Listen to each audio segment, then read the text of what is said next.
Hello there, Crackbook. Not feeling so happy clappy. I want to coach the world right now. I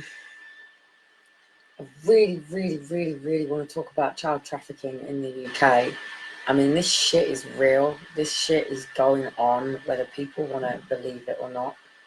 I have literally just spent, since I put the boys to bed, watching over and over and over again cases, double checking the real true facts behind things over and over and over again. And the challenge that we have with a lot of this stuff is, and rightfully so, is what we know to be called these gagging orders. And basically, any child who has been abused has a right to a private life. And also, if any genuine police officers who are not going to corrupt it and hide the evidence, but any genuine police officers or private agencies that go into buildings where these children are being held, you're not going to see the evidence. And it's only because it was a police officer that released the case for the Hampstead case that those interviews made it out into the public arena.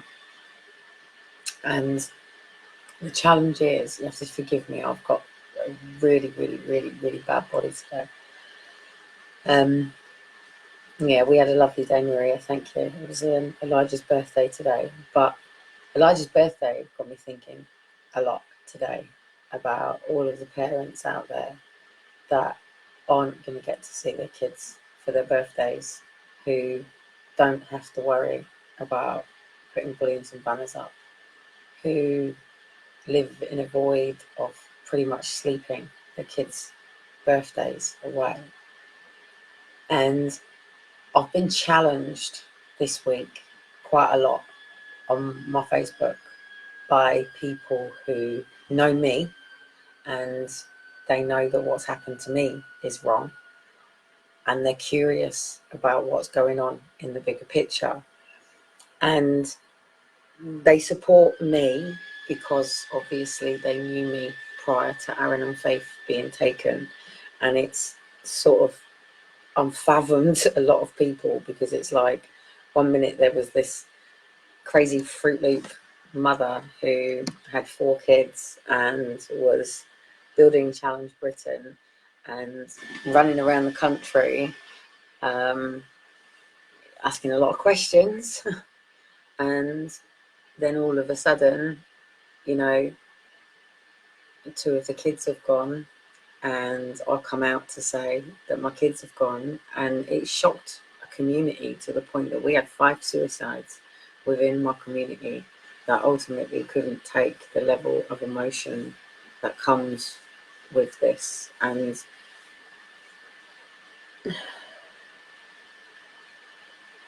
I'm not saying that what I'm going to talk about is easy for anybody to get their heads around.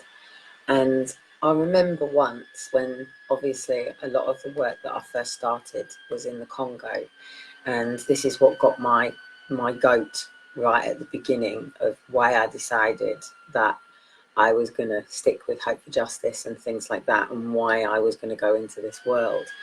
I'd made the decision before Aaron and Faith were born that when Liam and Daniel were older, that I was going to become a missionary and go off to countries where this stuff was going on. Did I ever think it happens on my own doorstep? No, I didn't. No, not for 1 minute did I ever think that we would find that so much stuff is going on here in the UK. Now, there is one challenge with this, is that the UK has opened up to being multinational, and obviously with that brings a lot of different values and beliefs and a lot of different people. Now, at the end of the day, people don't come to Great Britain to make Britain great. People come to Great Britain for free money, free housing, and for what they can get. Not what they can give, what they can get. And with that comes lots of difference in values and beliefs. And it's like taking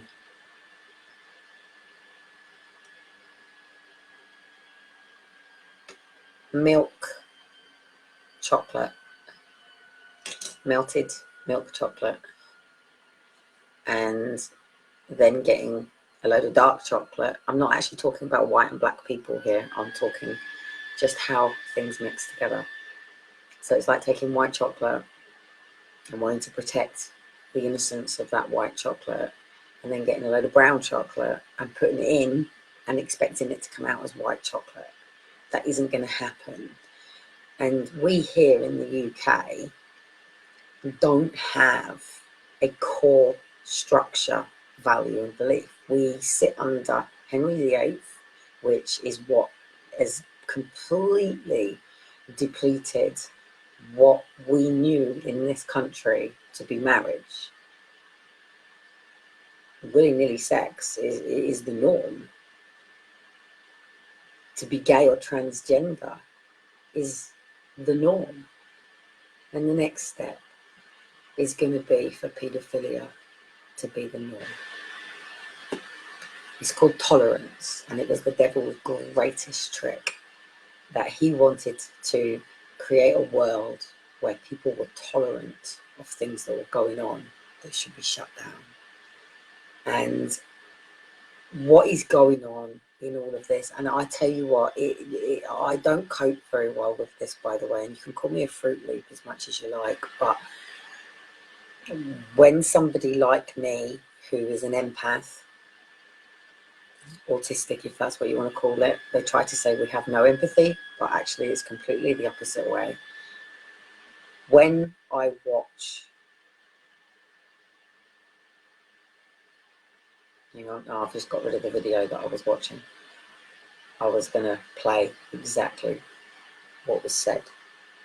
When I watch videos where, one, I hear children screaming as they're being removed out of homes, as they're being taken from their families, or when I see evidence, and I'm quite lucky in this because I have people that show me things that they're not allowed to show me, and people trust me, and then I feel very privileged and very humbled that people do trust me. And I can remember very, very, very, very clearly being at Downing Street in 2014, I think it was. Sorry, my legs are absolutely killing me. It might seem a bit weird, but I'm going to have to crouch down on the floor to do it. I haven't got a cleavage out, so it's fine. But I can remember very, very, very clearly being outside Downing Street, and I had just come off of the mic, and this was in, I think this might have been 2014, might have been 2014. And as I was stood outside the gates of Downing Street, no, it wasn't at Downing Street, it was at Parliament, and I was just literally stood as you come out of Parliament when this man approached me, and he was 74, and I know he was 74 because he said he was 74, and he had a big envelope, big packet on him, and he said that he'd come a long way to come and speak to me, to show me something. And he showed me records and records and records of sting operations here in the UK where police, or our special police, had gone in and then been told to get rid of all of the records. And this particular gentleman had stayed in the police with the intentions of gathering this evidence. And what he had basically done is every time a call had come through, he had copied it and then seen where the case had gone. And he spent many years inside the police, literally watching how many stings were covered up, how many cases where families, children could have been saved. And it was all quite overwhelming for me right at the beginning, because I had just gone from being a mother who spent most of her time at David Lloyd Leisure Centre, taking my kids swimming, dropping my son off and free running, and going to buddies and things like that with my kids. And yes, I had done my psychology degree. Yes, I was very aware of sexual abuse and people who had been through sexual abuse. The majority of the people that I had worked with had been abused at home, and it would be understandable why they should have been protected from social services. And I've helped many people from the day that I started as a youth worker and in uni as a mentor at the university. And what we found in the university setting was that there was a lot of people who were abused at home or in care, but abused at home. And when they went to university, in their first year, it was complete and utter freedom to them. They weren't having to look over their backs. They weren't having to worry. They were free from where they were going. And then all of a sudden, their first year would break up. And the reality that they were going to have to go home was really real. And what would happen is they either still wouldn't tell anybody, they would either just go home and potentially still continue with that abuse. I have one particular case where I was still with her all of this time, and she was going home, and she was still getting put into these situations with her granddad and her auntie, to the point that I had no choice. I had to report it in the end. And I took her to a safe centre in Preston, and they dealt with the situation. And also, as you'll know, on my very first day of university, I spoke openly about my own sexual abuse or losing my innocence as a child. And what the tutor had basically said is that those who were abused will go on to abuse. And I thought this was absolutely barbaric. And I was challenged to bring the evidence. And I said, well, what evidence do you want other than the fact that I was sexually abused? And like fucking hell, would I ever then repeat what was happening to me? So that floors your statistics immediately. Now with that, about 2 years later, somebody approached me to say that somebody had said that it would be worth talking to me. And again, it was somebody who'd been through sexual abuse. And sometimes it doesn't come out until people are adults. Sometimes people never tell anybody. I've been the person my entire fucking life in the toilets, in clubs or pubs or whatever, where people break down to me and tell me what the fuck's gone on with them. And I can go to the toilet for, I'm going to be 2 seconds and I'll see you in a minute. And the next thing I'm in the toilet for hours because somebody has just all of a sudden just gone whoop with the whole truth of all the pain and all the experience that they have been through. And for some people, it's impossible to talk about. For some people, it's very, very, very difficult to say, I was raped, or I was abused, I was conned. It brings a lot of shame and embarrassment to be done over by somebody in whatever way. And a lot of the blame and shame goes on the victim, because the victim blames themselves. The victim, I hate this word victim, you know how I feel about it. Victim, perpetrator, it's as simple as that. Just because you were a victim, it doesn't make you a victim. You were a victim, and they were the perpetrator. So that's just language. But somebody injured somebody and somebody got hurt.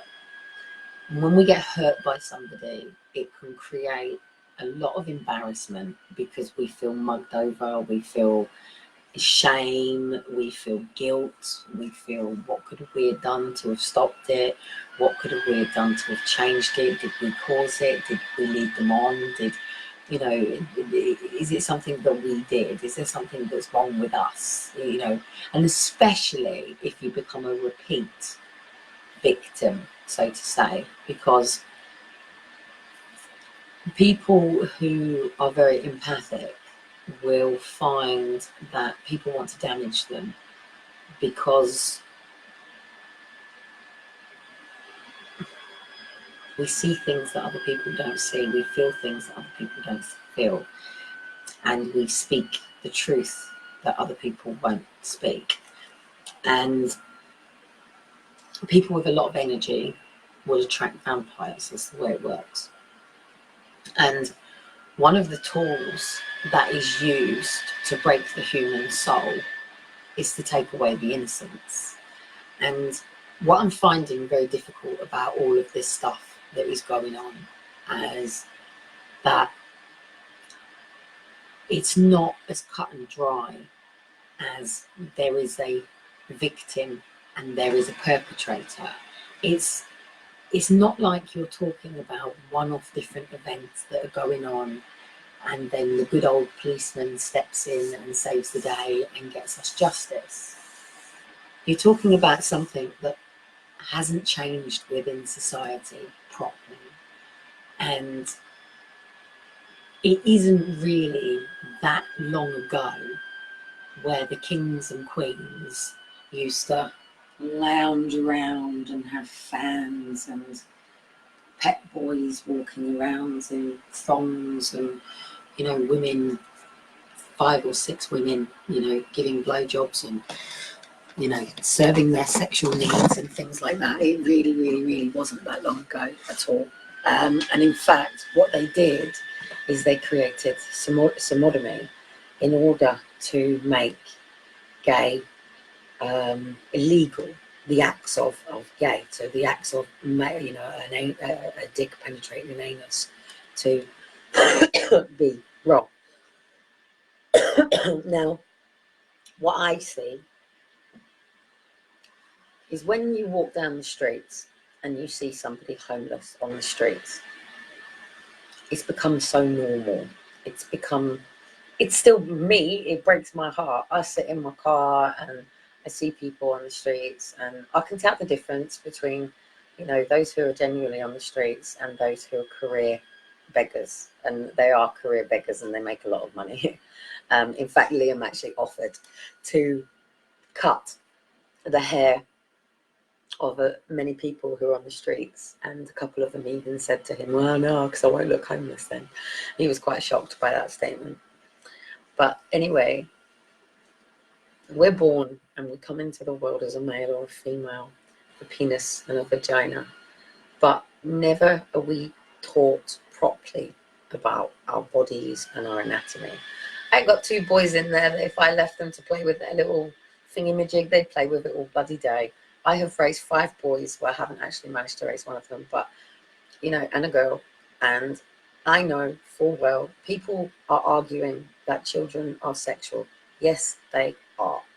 From the day that they can get their hands down to their genitals, they will ask you, what is it? They want to know what it is. It's where a lot of their feelings and emotions come from. They're learning the sensation of urination. They are learning the sensation of feelings and their body. They are learning touch.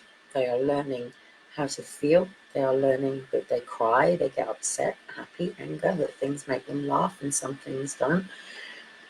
And it's up to us, the parents, to guide them and teach them.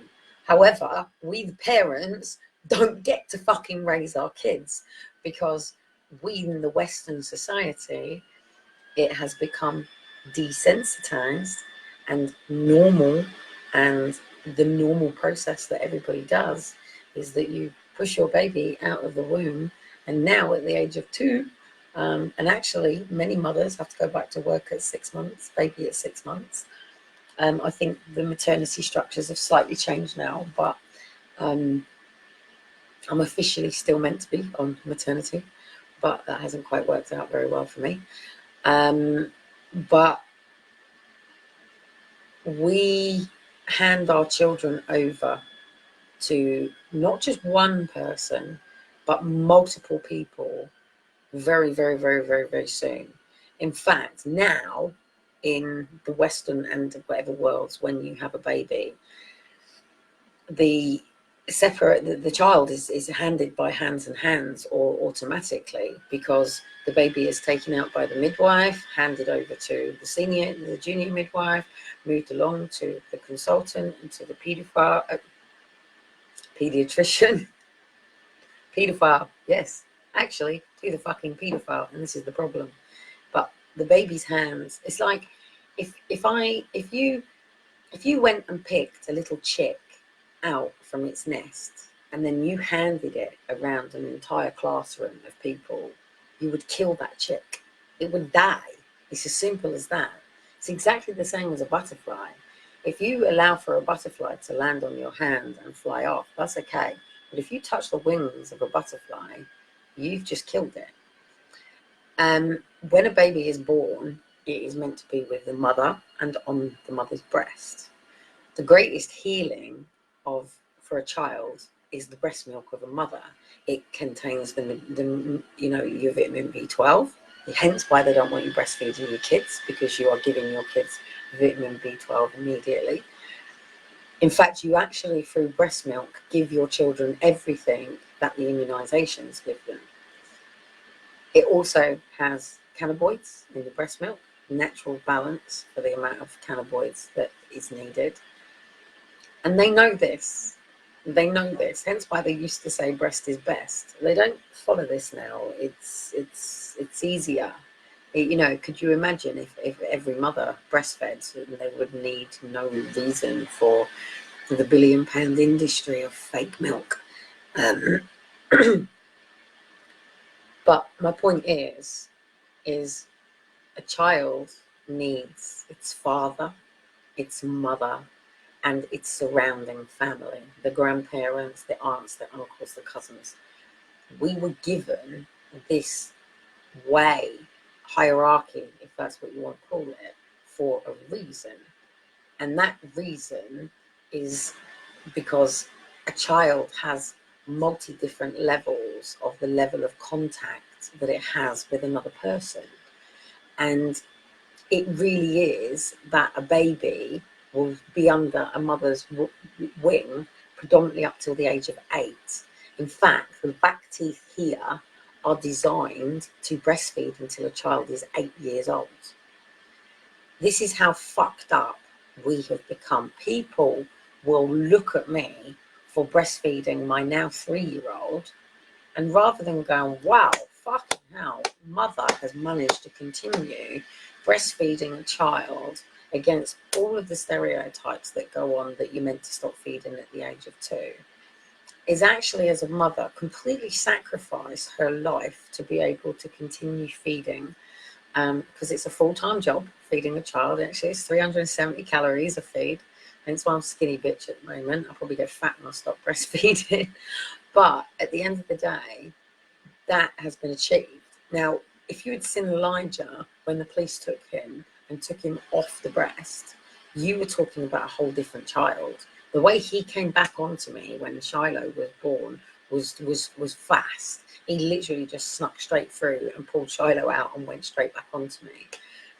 And there is meant to be this level of tenderness and caring and roles around each child, because that is what nurtures the child to grow up to be the person that they were meant to be.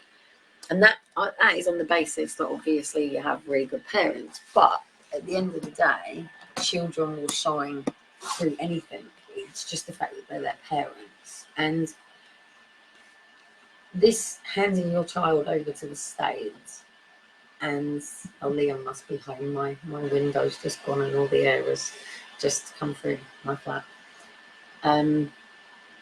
But to literally take a child and place them straight into a nursery at the age of 2 is totally the wrong thing for any child. That is like asking a newborn to walk. It is not natural, and it's well out of natural. And the only reason they want you to do it is so you can work. That's it. They're not doing it to give you a break. They're not giving you these, 2-year old, credits for nursery providers. So, hey, mum can have a little bit of break. They do it because they want mum to go to work. Why do they want mum to go to work? Because they want 2 people paying tax. A mother's role is to stay at home with her children. I would love to be a full-time mother to my children and not have to think about anything else. But in today's society, that takes for a man to take on basically 2 double incomes. And the pound it means nothing right now. The pound means just as much as people think of Great Britain. Great Britain's a fucking laughing stock to the people right now. It really is. We have become an absolute shambles as a country. It's horrible to watch. It's horrible. It's horrible. It's horrible. It's horrible to see the level that these people have gone to manipulate and control the public.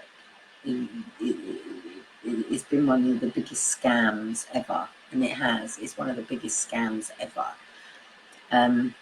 Henry VIII, funny enough, all his ships were here in Portsmouth. And being in a naval base is quite interesting because I spend a lot of time going over the statues and looking at the history and all of the bits that go on around it, because I'm trying to piece something together that I already really have the answers to. It's just that we have to have the evidence to it. And what I find really difficult about all of this is that it's so damn big. Like, every sting is rescuing 80 to 200 kids. Every sting that is going on is rescuing children from babies to the majority of them being 13, 14, 15-year-old girls and boys. And I have to ask, where the fuck are these parents? Like, seriously, where the heck are these parents? Like, I sit here sometimes and I think, should I just get on with my life right now? Should I just get on with my life with Dean and the 2 boys? And obviously I've got my 2 older boys, but am I meant to just forget that Aaron and Faith ever existed and just accept that, hey, they got adopted to really lovely people, and these people are, are raising them to such an amazing standard, more than I could have ever have done, and providing them with everything that I couldn't have achieved for them, even though they actually did everything that I'm told that they're doing when they were with us. They're only just starting to catch up 7 years later. I very much doubt Aaron's got a skateboard yet, but he certainly had one when he was 2. And also Elijah has just turned 3. So obviously that makes me very, very nervous, because Aaron and Faith were 3 and 2 when they were taken. And I'm now sitting with a 3, and the other one is going to turn 2 in November. And I could wake up tomorrow morning and I can go and sit down at the pool, I can go down to the beach, I can go out with my kids, and I can come home and have a really, really good day. And I can do again the same the next day, and the next day, and the next day. And one day, Aaron and Faith are going to knock on the door. And it is going to happen. They're my kids, so of course they're going to. If they're anything like me, they might avoid it for quite a while. They might follow me for a bit. They might want to suss me out for a bit. They might want to sort of check it out. But ultimately, they're going to face me. Ultimately, those my 2 children are going to stand in front of me, and they're going to ask me a question. What did you do to get us home? And I have to stand there and say to my kids, I didn't stop one day. I didn't stop. I didn't stop. Everything that I did was always for the kids. Now, the challenge that I've got is I get a letter every October, and there's nothing in them letters that I get that you couldn't learn through me on here about my kids, or nothing that hadn't been said. In fact, it's no different to the personality that they had at the beginning. So they don't tell me anything new about my kids. In fact, they just tell me things that I would have done a long time ago with them. I can't for 100% sure tell you my kids are alive, because I don't know. I can't tell you whether my kids are happy, because I don't know. And now if my kids even with real adopters, because I don't know. I've never met the people that have got my children. I've never been told anything about them. I was never allowed to meet them. In fact, I was never allowed to even actually see the foster carers. It was only because I found the kids that I saw one and they ended up in a car crash. I saw one another. So I can't get up tomorrow morning and focus on the current present day. This stuff that I post doesn't even have to enter my world. I don't even have to see this stuff. The sky is absolutely beautiful. The planet is the most beautiful thing you'll ever see. There is amazing animals, and there is a lot to do that I don't ever have to darken my door with this stuff. But the reality is, this shit is really, really, really, really, really real. And any person who's going to be putting their kids in the education system over the next 5 to 6 years, if we don't stop this, we're not going to have stable families anymore. We're not going to have that. In fact, you're going to find very, very, very, very, very, very few people last more than 18 months in a relationship, you know, if you're lucky. And that's probably going to be along with multiple relationships. We live under the Sea of E Church that fragmented and broke marriage immediately. And then we also live under this structure that the mental health and all of the labels and everything that we understand about mental health was created by a bunch of paedophiles. And this is going to come out in January. I've already seen the evidence that puts one particular person who is over in Canada, and he is one of the biggest psychology writers. He is the person that whenever you are writing for the mental health, it's him. He is the head of it, and he is a paedophile. And I will put stuff out at some point when I've got a little bit more evidence and I can stand there and go, because it's like Dustin Hoffman, a couple of other people have been mentioned in it. I'm really struggling to get my head around it. And that's either because I'm struggling because I've seen good in these people being in films or something like that. Is a lot of Robin Williams stuff is going to come out. No, Robin Williams wasn't part of it, but he saw a lot of it. There is writings and diaries from Robin Williams where he had actually been telling people that stuff had been going on. There is a lot coming out, but it's still not coming out in the UK. People don't want to accept this here in the UK.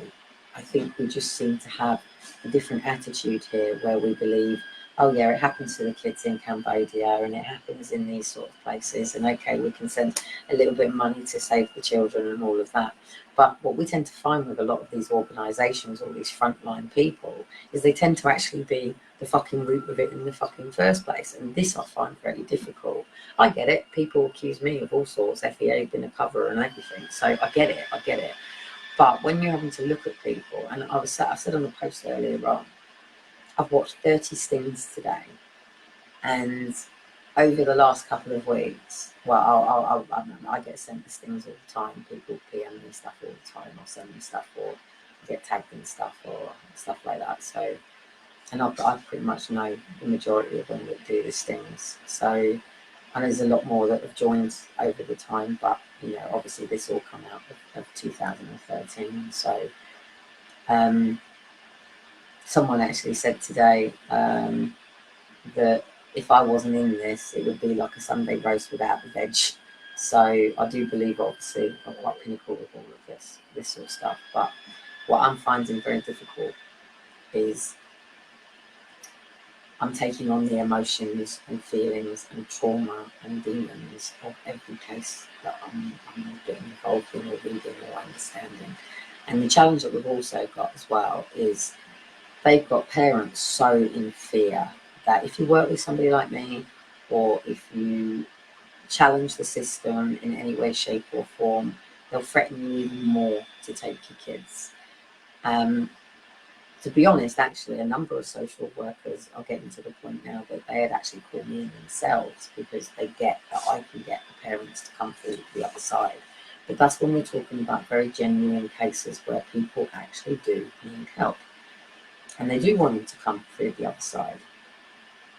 But I'm not talking about them cases. I'm talking about the cases where these children are being trafficked. They are. Either to sell drugs, for sex, for organs, for Hunger Games. Whether you want to believe it or not, I can put down at least one case on each section of how this works. And I could probably do it here in Great Britain as well, to show you that it's real. Now, a lot of the stuff that I put out tonight is from America, and people can turn around and go, yeah, but that's America. No, this is them cleaning up in the last 7 years. This is people that have ignored this shit for fucking years, who now, good people, veterans, have come up, set private companies up. Ex-police officers stepping up, setting private companies up. Ex-fucking people who work for the state coming together, yeah, to do this. You're not talking about people on the official organisation doing this. You're talking about people like me and you that have gone off and gone, right, fuck this shit, and have set up privatised companies that are getting to, godly and your feet stink, getting to the bottom of what's going on. And we need this here in the UK. We need to go even further. I think XR have proved to every single one of you parents how easy it is to take the streets. Okay, we've had 60 arrests today, but we knew it was coming. And everybody who steps forward as an arrestable knows what they're getting involved in. There are plenty of you. There are plenty of parents that don't have children, whose children have gone, who sit indoors depressed, who could be putting themselves out there. And 24 hours in the cell? In fact, actually, the majority of them were released after names taken today. Majority of them didn't even make it into the car. They were literally arrest pulled on site, and you know, that was it. You know, most of them didn't even go to the cell because they're trained to deal with this. The majority of people who end up in the cell from removal on an occupy is usually because they've kicked off or argued with the police. But when you know what you're doing and how to do this, there isn't actually grounds to arrest the area.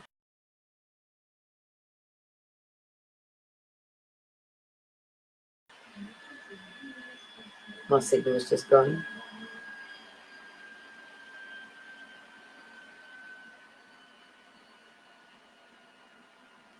How has my signal gone? If you can still see me or hear me, please just let us know, because it's telling me here that it's trying to reconnect due to poor wireless connection, which is really funny because I have ultimate broadband, but it's telling me that I'm not connected right now. I don't know whether to continue talking. Okay, Claire's just let me know you can see me. So it is actually trying to cut my internet off here. I've got in fact, I can probably, just to prove to you all that I'm not crazy, because people think I'm completely crazy. But I can literally